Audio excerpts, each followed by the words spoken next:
Hello my dear students, welcome back to my channel Bhavna Mishra Pandey English Classes.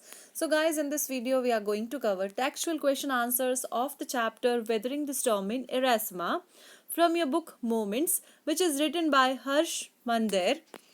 So let's start with question 1.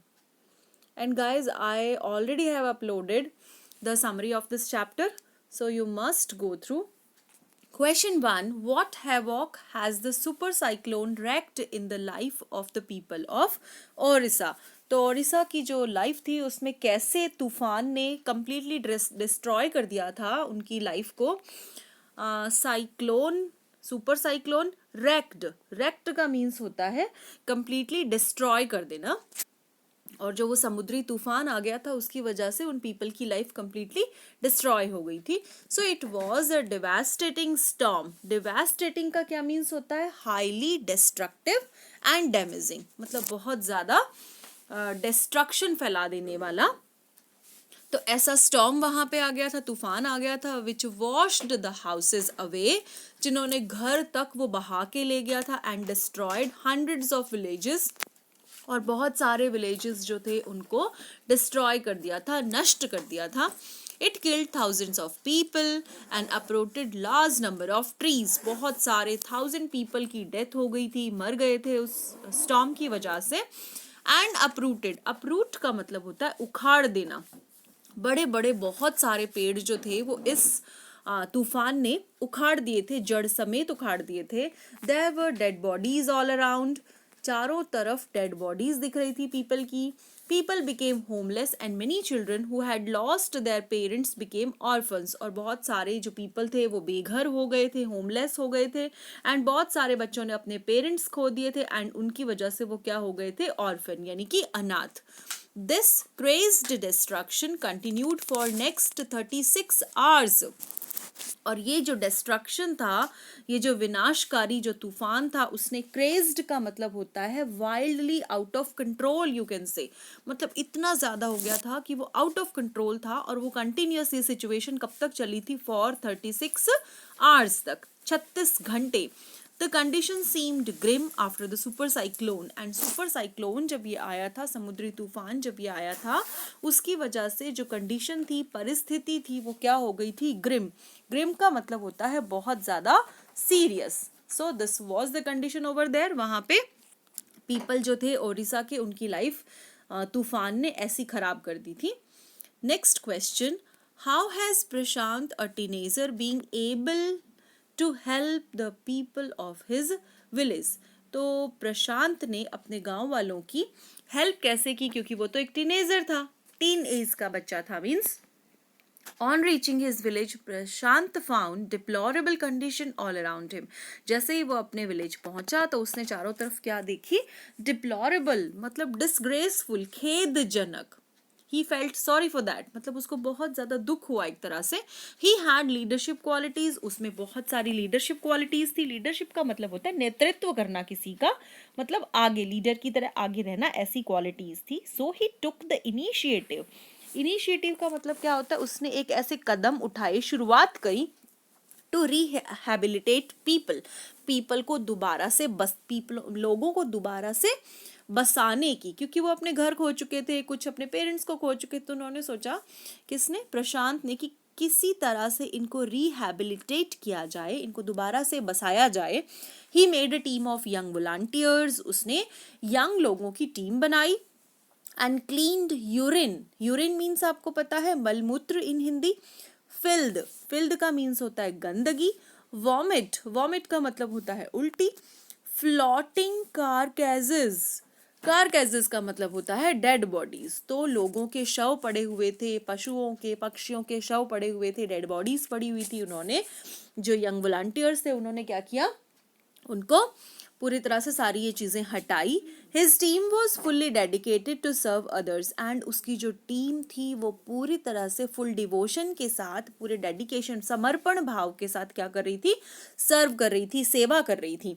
He persuaded का मतलब होता है मनाना. उसने मनाया किसको? ग्रीफ स्ट्राइकन, दुख से भरी हुई वीमेन जो थी, उनको मनाया कि वो जो बच्चे हैं जो ऑर्फन हो गए हैं, और भी वहाँ बहुत सारे बच्चे हैं, आप उनकी देखभाल कीजिए, हेल्प कीजिए। In this way he became a ray of hope for people, for all, सबके लिए वो एक आशा की किरण बन गया था। कौन? प्रशांत। सो इस तरह से उसने सबकी हेल्प करी।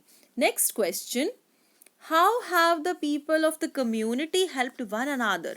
कम्युनिटी मतलब समुदाय, उस समुदाय के लोगों ने, कम्युनिटी के पीपल ने एक दूसरे को कैसे हेल्प किया?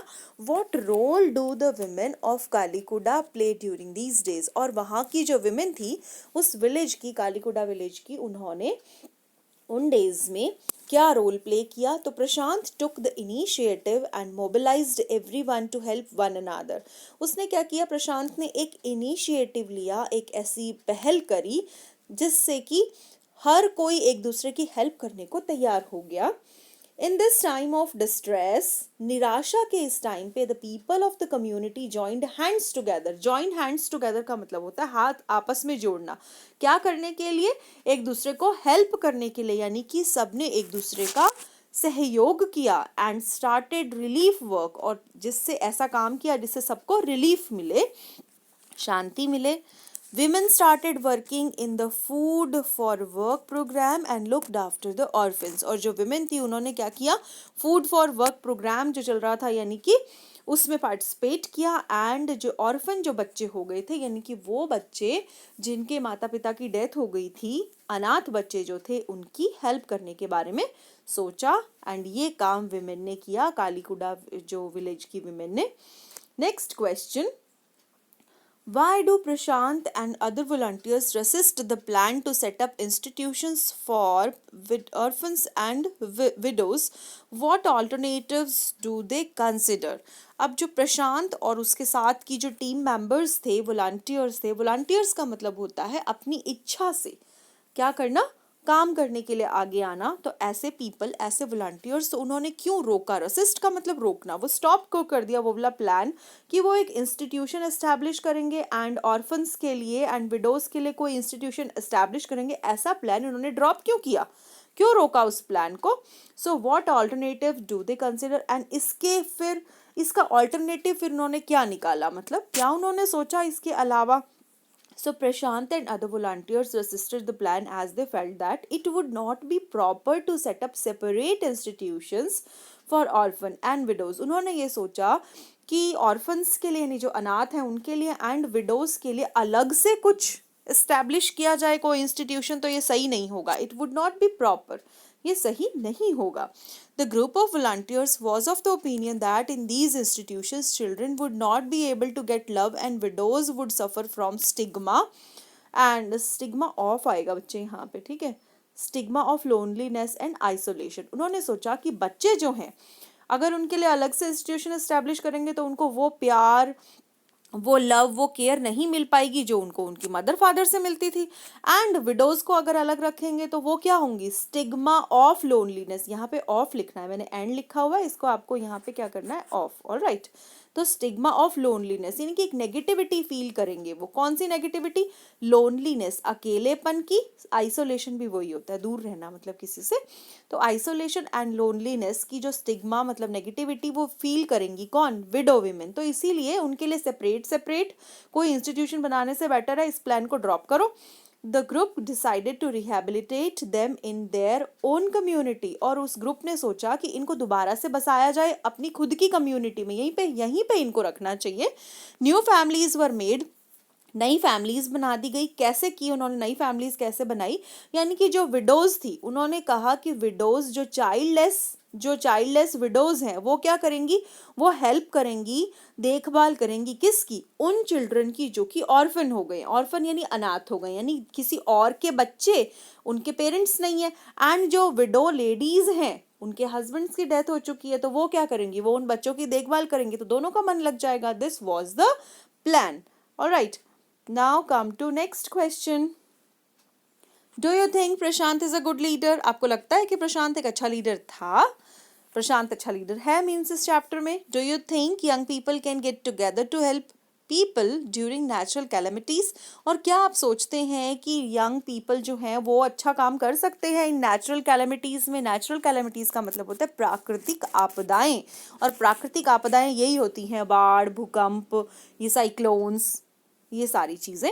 ऑलराइट, सो हम यहाँ पे देखते हैं अनडाउटेडली, विदाउट किसी डाउट के, बिना किसी शंका के, निसंदेह प्रशांत इज अ गुड लीडर, बहुत अच्छा लीडर है। He has all the qualities of a leader, उसमें सारी क्वालिटीज हैं एक लीडर की। He has the special quality of taking initiatives, and उसमें सबसे स्पेशल क्वालिटी क्या है कि वो पहल सबसे, क्योंकि शुरुआत तो किसी ना किसी को करनी पड़ती है और वो शुरुआत उसने करी।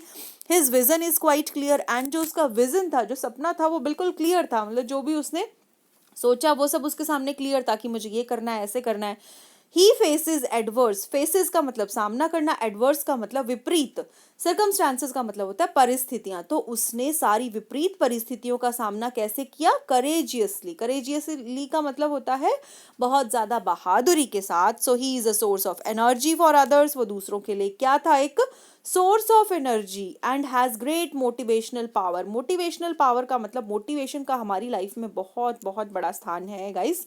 मोटिवेशन का मीन्स होता है इंस्पायर्ड होना, किसी से दूसरों को इंस्पायर करना।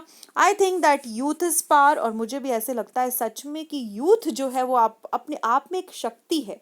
This power can be use to assist society, and वो जो पावर है वो यूज की जा सकती है कब?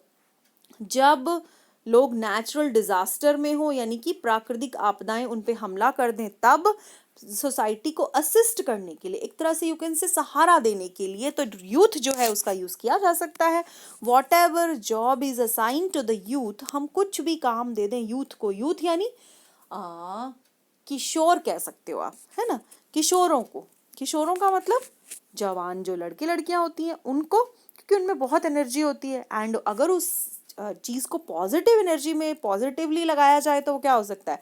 हमारे समाज के लिए हेल्पफुल हो सकता है। सो सच सर्कमस्टांसेस, इस तरह की, सच का मीन्स इस तरह की, सर्कमस्टांसेस मीन्स परिस्थितियां, they perform there duty with full spirit, and इस तरह की सर्कमस्टांसेस में अगर उनकी ड्यूटी लगे तो वो क्या कर सकते हैं? उसको, इस ड्यूटी को वो पूरी अपनी स्पिरिट के साथ, पूरे जोश के साथ वो इस चीज को पूरा कर सकते हैं। So guys, keep watching. Thank you so much. Stay connected with me. Bye bye for now.